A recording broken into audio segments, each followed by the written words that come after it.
काशी प्रयाग के मध्य भदोही जिले के धनतुलसी डेंगूरपुर गंगा घाट पर पक्का पुल की मांग को लेकर कोनियावासी कोनिया मांगे पक्का पुल नारे के साथ मुखर हैं। कोनिया के साथ आज सत्ता पक्ष और विपक्ष के नेताओं से मिथिलेश द्विवेदी का होने जा रहा आमना सामना। तो आइए देखते हैं स्पेशल रिपोर्ट कोनिया मांगे पक्का पुल। नमस्कार, स्वागत है आप सभी का हमारे इस खास खबर कोनिया मांगे पक्का पुल में। गंगा की धाराओं से घिरा कोनिया क्षेत्र वाकई में विकास के मामले में फिसड्डी रहा है। सीतामढ़ी का इलाका है। सीतामढ़ी को नजरअंदाज कर दिया जाए तो ये वही कोनिया है जहां से आज से 2 दशक पहले शाम को 5 बजे दूध वाली गाड़ी जाती थी। दूध यानी जो पराग दुग्ध की वाहन होती थी वही जाती आती थी और उसी से लोग यात्रा किया करते थे 2 दशक पहले।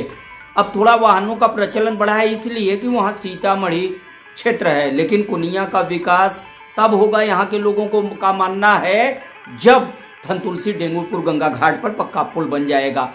कोनिया के लोग आंदोलन बात करेंगे सत्ता पक्ष के नेता से और विपक्ष के भी नेता से और जानेंगे कि वाकई में क्या कोनिया में कुछ होगा या कोनिया का नाम ही कोनिया है। रजिस्टर्ड नाम कोनिया तो नहीं है, लेकिन कोनिया क्षेत्र कहा जाता है क्योंकि 3 तरफ से गंगा की धाराओं से घिरा है और जब बारिश होती है तो चौथी तरफ से भी घिर जाता है और घिरने के बाद इसकी तस्वीर हो जाती है अंडमान निकोबार द्वीप समूह जैसी। क्या कहते हैं सत्ता पक्ष और विपक्ष के नेता, हम आपको सुनवाएंगे, लेकिन सबसे पहले सुनवाते हैं कोनिया क्षेत्र युवा शक्ति संगठन के अध्यक्ष पवन पंडित। पवन जी, कोनिया क्षेत्र की जनता क्या चाहती है, आप क्या चाहते हैं, विकास के लिए कितना जरूरी है धनतुलसी डेंगूरपुर गंगा घाट पर पक्का पुल, बताइए।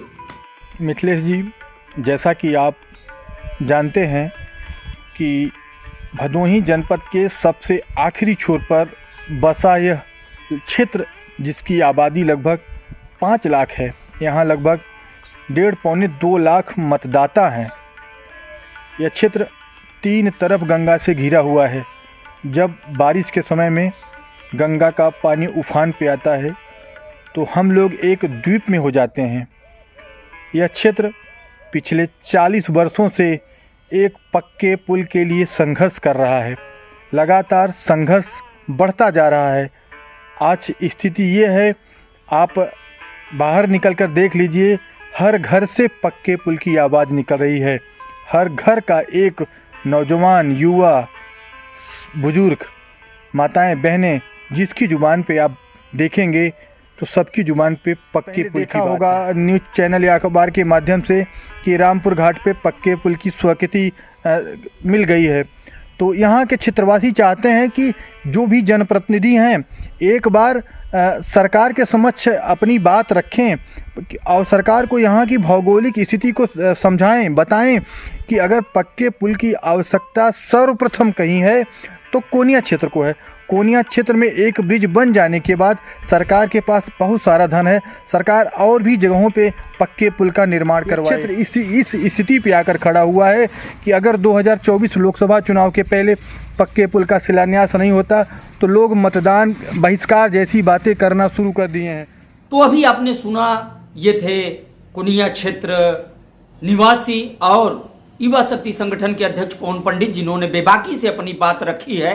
अब हम बात करते हैं सत्ता पक्ष यानी भारतीय जनता पार्टी के राष्ट्रीय परिषद के सदस्य भी हैं। हम बात करते हैं इस मसले पे गोरखनाथ पांडे से, जो सत्ता पक्ष से बिलोंग करते हैं। गोरखनाथ के नजरिए से कितना अहमियत है धनतुलसी डेंगूरपुर गंगा घाट पर पुल का, क्या कहा है उन्होंने लोकसभा। सोशल मीडिया के जरिए आंदोलन की रूपरेखा बनाई जा रही है। 2002 का वो दौर था, आचार संहिता लागू होने वाला था। उसी दिन कोनिया में धनतुलसी डेंगूरपुर घाट पर पीपा पुल का शुभारंभ तत्कालीन लोक निर्माण मंत्री से कराने का श्रेय जिस गोरखनाथ पांडे को जाता है वो हमारे साथ हैं। हम बात करेंगे पक्का पुल कोनिया के लिए। आपने काफी कुछ किया विधायकी से लेकर सांसदी के कार्यकाल में, लेकिन एक बड़ा काम कोनिया वासियों को आज भी खटक रहा है पक्का पुल का, जिसे लेकर वो लगातार आंदोलित हैं। अब तो उन्होंने कहा है कि वो लोकसभा चुनाव का बहिष्कार करेंगे।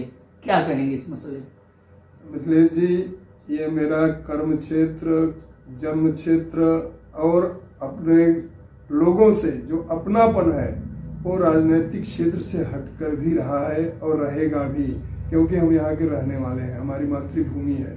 हम यहाँ का विकास चाहते हैं, यहाँ का हर क्षेत्र में सर्वांगीण विकास हो, ये हमारी मंशा है। चाहे वो विधायक के रूप में काम किए हों, चाहे सांसद के रूप में काम किए हों। और आज जिस मुद्दे पर आप हमसे पूछ रहे हैं, चूंकि हमारा लोकसभा भी भदोही रहा है, तो रामपुर हो, भदोही, ये डेंगूरपुर हो, सीतामढ़ी हो, ये सारे हमारे अपने क्षेत्र हैं। हम चाहेंगे कि अधिकतम विकास हो, और अधिकतम विकास में ये दो मुद्दे, रामपुर और डेंगूरपुर को लेकर पक्का पुल के निर्माण की चर्चाएं बहुत दिनों से चल रही हैं।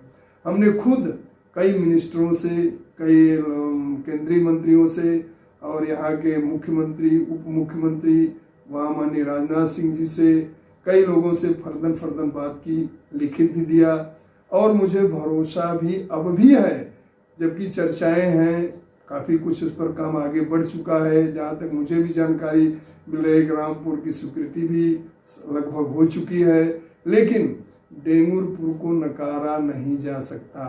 चर्चाएं इसकी भी हैं। हमने स्वयं लिख करके दोनों पुल की डिमांड किया है पक्का पुल बनाने के लिए। हमने स्वयं उप मुख्यमंत्री केशव मौर्य जी से जब बात किया, तो अभी दिल्ली में हमारी बात हुई थी, तो उन्होंने हमसे स्वयं कहा कि हमारे तरफ से तो प्रस्ताव जा ही रहा है, आप पीडब्ल्यूडी मिनिस्टर से भी एक बार मिल करके लिख दे दें। वहाँ भी हमने बाई पोस्ट लेटर भेज दिया है, लखनऊ जाके उनसे भी मिलूंगा। तो मेरे मन का जो भाव है, दोनों पुलों का निर्माण हो, शासन से ये डिमांड चल रही है, यह हमारा प्रयास शुरू से है। लेकिन यदि एक हो रहा है तो होगा तो आगे पीछे ही, ऐसा तो है नहीं कि एक जिले में दो पुल साथ साथ बन जाए। तो निराशा की न बात है, न कहीं से उपेक्षा की बात है, न कहीं से हताश होने की बात है। अगर जिले में एक मिल रहा है, चाहे वो पहले डेंगूरपुर को मिल जाता, चाहे रामपुर को मिल जाता, लेकिन दूसरा भी प्रस्तावित है। अगर एक का निर्माण होता है तो दूसरा समाप्त नहीं होगा। ये लड़ाई, ये मांग, ये व्यवस्था चलती रहेगी। सरकार के पास न पैसे की कमी है, न धन की कमी है, न कोई ऐसी समस्या है। इससे नजदीक के भी कई पुल बनते हैं, बड़े बड़े शहरों में एक से अधिक पुल एक ही शहर बने। मान जो है वो जायज है। मैं लोगों के भावनाओं का आदर करता हूँ। रासवाली से चुनाव से जोड़ के नहीं देखना चाहिए, क्योंकि किसी विधायक या किसी सांसद के हाथ में सिफारिश होती है, वो सैंक्शनिंग पावर नहीं होता, और वो चलती रहेगी। वह किसी भी प्रतिनिधि का दायित्व है, उसकी जिम्मेदारी है, उसका कर्तव्य है कि जनता की मांग को सरकार तक पहुंचाए। उसे सफलतम, जब तक वो पूरा नहीं होता तब तक लड़ाई का वो सहभागी बने।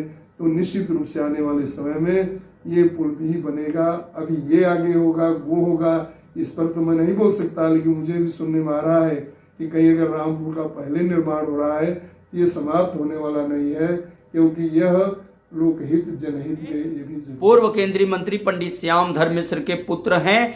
ये इनकी पहचान नहीं है, बल्कि इनकी पहचान गरीबों के भाई और कांग्रेस के सिपाही के रूप में रही है। पुनिया वासियों की कोई सुनवाई नहीं हो रही है, लिहाजा लोकसभा चुनाव के बहिष्कार की बात कर रहे हैं। सोशल मीडिया पे उनका आंदोलन भी शुरू है, क्या कहेंगे? पुल तो बनने ही चाहिए गंगा जी पर जी, और जितने बन सके उतने बनने चाहिए जी। जहाँ जहाँ से यातायात हो सके जी, आसानी हो सके क्षेत्र वालों को, वहाँ वहाँ बननी चाहिए जी। अब ये सब लोग मिलकर निर्णय करें कि कहाँ बननी चाहिए।